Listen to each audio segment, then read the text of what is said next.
The air was thick with smoke. Gunfire echoed in the distance.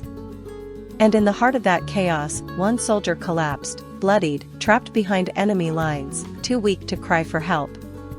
Everyone thought he was done for. But then, out of the rubble, a shadow moved. A dog, not running away, but running toward danger. A Pitbull, of all breeds. And what this dog did next, saved more than just one man. He changed the course of history. Stay with me until the end, because this isn't just a story about war.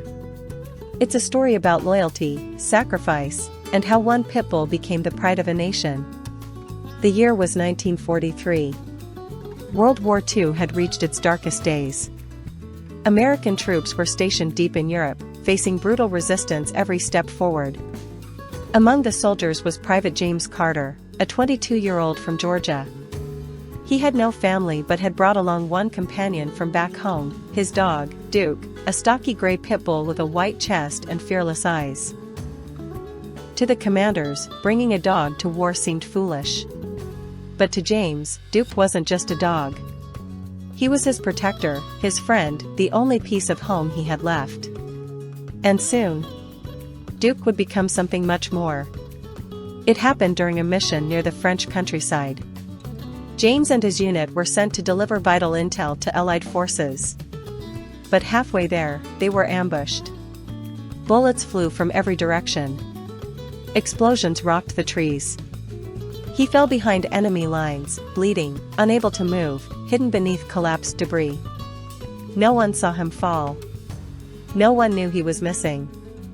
No one, except Duke.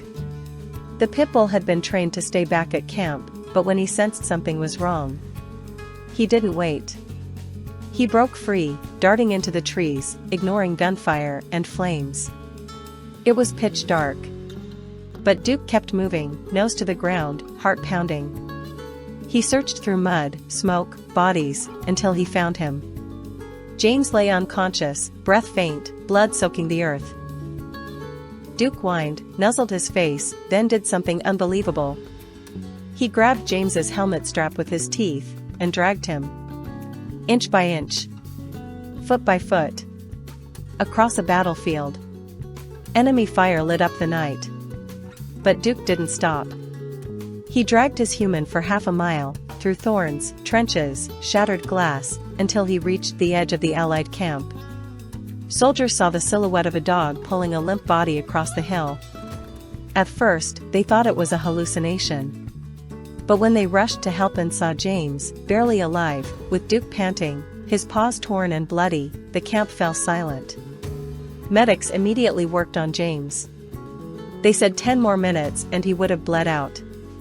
10 minutes. And Duke had given him that.